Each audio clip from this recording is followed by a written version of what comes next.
सैयदा शैला रज़ा साहबा ने हमें ज्वाइन किया है टेलीफोन लाइन पर। अस्सलाम वालेकुम जी शैला रज़ा साहबा। वालेकुम अस्सलाम।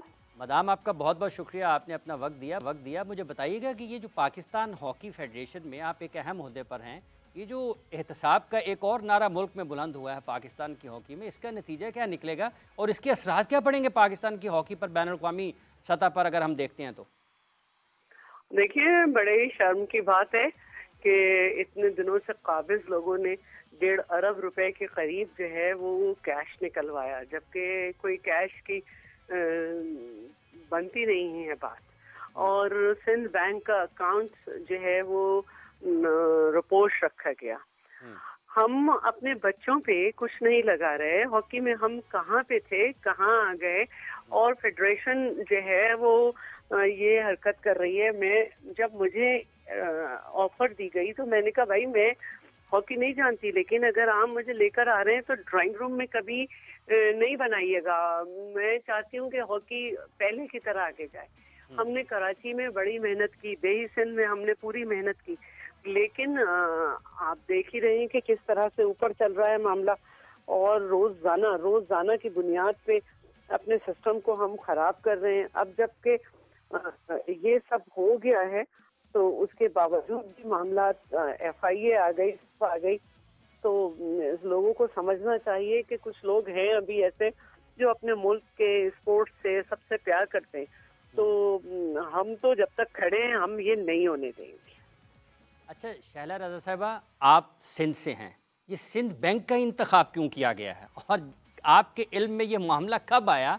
और सिंध गवर्नमेंट ने तो हमेशा, अगर हम गुज़िश्ता बरसों में फौरी तौर पर भी नज़र दौड़ाएं तो सिंध हुकूमत ने हमेशा पाकिस्तान हॉकी फेडरेशन को सपोर्ट किया माली तौर पर। सिंध वाहिद सूबा है जो 10 करोड़ रुपए सालाना देता है, और उसमें से अगर आप ये देखें कि तकरीबन 80 करोड़ रुपए खोकर साहब के ज़माने में निकाले गए हैं। और अफसोस की इसमें बात यह है कि एक तो कैश निकल नहीं सकता, दूसरे हमारे बच्चों पे कुछ नहीं लगाया गया, हमारे प्लेयर्स पे कुछ नहीं लगाया गया। प्लेयर्स का एक तरीक़ेकार होता है उनकी, और पता नहीं कितने कितने लोग उठ के हर खेल में चले जाते हैं। मेरा नाम एज मैनेजर आया था, थाईलैंड जा रहे थे, मैंने कहा भाई मैं तो नहीं जाऊंगी, इससे बेहतर है कि हमारे बच्चों पे कुछ लगाया जाए। उस पे अलग ये बात है कि लोगों ने प्रोग्राम कर डाले थे कि जैसे मैं कोई उड़ती हुई आ गई हूँ कहीं से कि मुझे जाना है। तो ये सूरत हाल है। जिन लोगों ने करप्शन की, उस पे कभी किसी ने करप्शन की गजब कहानी नहीं सुनाई। अच्छा ये बताइएगा कि जैसे अभी आपने कहा कि पाकिस्तान हॉकी फेडरेशन में करप्शन हुई है, आपने वो रकम भी बता दी है कि जो आपके ख्याल में उस ज़ुमरे में आती है, उस हिसाब में आती है जो कि बदउनवानी है। लेकिन अभी खालिद सज्जाद खोखर साहब हमारे साथ टेलीफोन लाइन पर थे, वो कह रहे मैंने तो अपनी जेब से खर्च किए हैं खिलाड़ियों के टूर्स के लिए, पैसे अरेंज करके मैं खुद करता रहा हूँ। करप्शन तो बहुत दूर की बात। साबित कर दें, कोई मसला नहीं है, हम उनकी इज्जत करते थे, अभी भी करते हैं, लेकिन जो चीज़ें सामने हैं उनको छुपाया नहीं जा सकता। ठीक है, बहुत बहुत शुक्रिया आपका जी, आपने अपना वक्त दिया और अपने ख्यालात का इजहार किया। जो चीज़ें सामने उनको जा सकता। नासिर अली साहब, बात सिर्फ ये, अब मेरी गुजारिश सुनिएगा, ये जिस दौर में सारी चीज़ें हुई हैं ये सब उस दौर में हुई हैं जब पाकिस्तान हॉकी फेडरेशन का हर सेक्रेटरी वो था जिसके नाम के साथ ओलंपियन लिखा हुआ है। तो आज क्या हम ये कह सकते हैं कि अगर हॉकी तबाह हुई है तो ये ओलंपियंस ने ही की है? देखें, इसमें आप बिल्कुल इस चीज़ को अगर देखा जाए तो कसूरवार तो हैं हम, लेकिन इस तमाम कसूरवार की जो चीज़ें हैं, आपको पता है कि तमाम चीज़ें जो हैं, आप मेरा ख्याल है कि फाइल्स वगैरह या पैरा जो ऑर्डर्ड पैरा हैं, वो तमाम चीज़ें FIA इसका नतीजा क्या निकलेगा जनाब? हॉकी तो पहले नहीं हो रही। मुझे अफसोस होता है, मुझे रियली अफसोस होता है।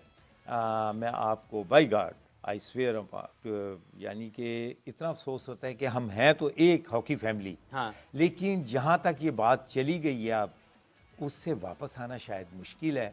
लेकिन दुख भी होता है कि इतने इतने बड़े नाम जो इस चीज़ में शामिल हैं, अब जो फैसले होंगे वो लाजमी बात है। इतने बड़े नाम हैं जो इस चीज़ में शामिल हैं। खालिद बशीर साहब, पहले मुकाबला ये होता था कि पुलिस ने PIA को नहीं जीतने देना, यस, ठीक है जी, कस्टम्स ने उसको नहीं जीतने देना। ये मुकाबले होते थे कि हमने अपनी टीम हमारी हारेगी नहीं, ऊपर जाएंगे। आज ये मुकाबला है कि सदर और सेक्रेटरी की सीट पर किसने बैठना है। जी बिल्कुल, इसीलिए उसकी वजह है एक, ये जो पिछला टर्नओवर चला है 2008 से 22 तक सदर और सेक्रेटरी, लोग तो 2008 में बहुत खुश थे जब आसिफ बाजवा साहब आए थे। वो उस वक्त खुश थे आने के ऊपर, लेकिन जब उस वो वक्त तो आने लोगों के ने बाद बढ़ के गो जमाली गो के नारे लगाए थे, आने के बाद तो खुश नहीं हुए ना। उन्होंने उनकी परफॉर्मेंस तो आप ऑन रिकॉर्ड बताए ना कि कहाँ चली गई ना।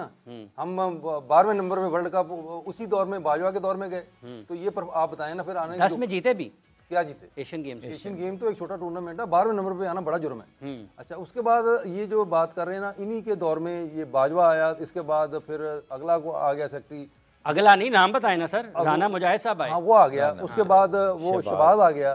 तो ये एक गैंग है, ये ग्रुप है इनका, ठीक है ना। आप उस ग्रुप का हिस्सा नहीं है? मैं उस ग्रुप का हिस्सा नहीं, मैं तो सेक्रेटरी नहीं था ना। साइनिंग अथॉरिटी और जो ये पैसे के मामले होते हैं ये तो सेक्रेटरी और प्रेसिडेंट करता है, बाकी कोच मैनेजर और सिलेक्टर तो नहीं करते। ये जो बात आप कर रहे हैं ना कि उस दौर में ओलंपियंस थे, आप सारे ओलंपियंस को मुद्दों नहीं उठा सकते। आप ये कह सकते हैं उस टेन्योर में जो ओलंपियंस थे, जो सेक्रेटरी बने या जो प्रेसिडेंट आए, में भी तो ओलंपियन ही चलाते रहे ना खालिद रशीद साहब। जो team, junior team, senior team के जो कोचेस थे, जो मैनेजर्स थे, जो भी कोचिंग स्टाफ में थे, जो भी सूबाई एसोसिएशन चला रहे थे, उनमें अक्सरियत तो वही लोगों की है ना। उन लोगों की तो है, लेकिन वो तो काम कर रहे थे टीम के साथ। सिलेक्शन कमेटी सिलेक्शन का काम कर रही थी, कोच कोचिंग का काम कर रहे थे। अब मुझे बताएं, जो पैसा आया, बच्चे जो खेल रहे हैं उनको फैसिलिटेट किसने करना था? वो तो फेडरेशन ने करना था ना। वो पैसे बच्चों को अगर मिलते, उनके ऊपर लगते, उनके घराने खुश नासिर अली साहब, तो पाकिस्तान की 15 बरस में मुझे बताइएगा, ये जितने भी लोग पाकिस्तान हॉकी के साथ मुंसलिक रहे हैं मुख्तलिफ ओहदों में, मुख्तलिफ वक्तों में, किसी एक ने कभी ये कहा है कि इस वजह से पाकिस्तान के खिलाड़ियों की मुलाजमतें नहीं लग रही? फेडरेशन के ओहदेदारों की मुलाजमत लग जाती है, खिलाड़ी बेचारे जो हैं वो फिरते रहते हैं।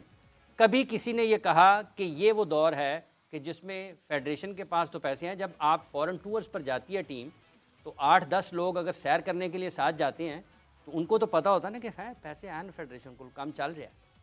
सर बात यह है कि जहाँ तक जॉब्स की बात आती है, मैं ये वैसे ज़रूर इसमें आपसे बात शेयर करूँगा कि वाहिद जो है ये हैदर हुसैन था कि जिसने टॉप सिटी 1 वालों को भी बोला कि आप एक टीम बनाएं, और उन्होंने उस टीम को बनाया, ठीक है। लेकिन गो कि उन्होंने कुछ अरसे के बाद उनके कोई फाइनेंशियल प्रॉब्लम्स आए जिसकी वजह से उसने स्टॉप किया है, सस्पेंड किया हुआ है। लेकिन उसके बाद केडीए की टीम जो है वो भी कराची में उन्होंने उस टीम को दोबारा जो है उस तरफ लाए हैं।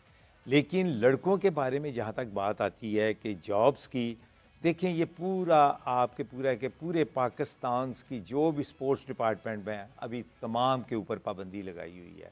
इवन के शहबाज शरीफ जब थे प्राइम मिनिस्टर, उन्होंने इसको खोलने की कोशिश की, लेकिन उन्होंने अनाउंसमेंट भी कर दी, लेकिन नोटिफिकेशन नहीं जारी हुआ था। अब पता नहीं नोटिफिकेशन जारी हुआ है कि नहीं, लेकिन अगर नोटिफिकेशन होता तो लाजमी बात है कि डिपार्टमेंट्स टीम जो है ना ज़रूर अपनी अपनी टीम को बनाते, लेकिन अभी तक तमाम डिपार्टमेंट्स ऐसे ही हैं। और हम जो पहले आपने मुझसे जो सवाल किया था कि हमारे पास कितना प्लेयर ऑफ पूल है, हाँ जी बिल्कुल, हमारे पास प्लेयर ऑफ पूल बहुत कम है, ठीक है। उसकी वजह मैं आपको बताऊं क्या है। सबसे बड़ी वजह देखो, जब मैंने स्क्रूटनी की, मुझे स्क्रूटनी पाकिस्तान हॉकी फेडरेशन ने डिप्यूट नहीं किया था, मुझे पाकिस्तान स्पोर्ट्स बोर्ड ने डिप्यूट किया था। मेरे साथ सुना बहुत घपले हुए थे। मैं आपको बताता हूँ स्क्रूटनी का, मैं आपको ये ऑन एयर आपको बता रहा हूँ। अगर पाकिस्तान में 1000 क्लब है ना तो 950 बोगस क्लब बना हुआ है। आप क्या रिजल्ट मांगेंगे?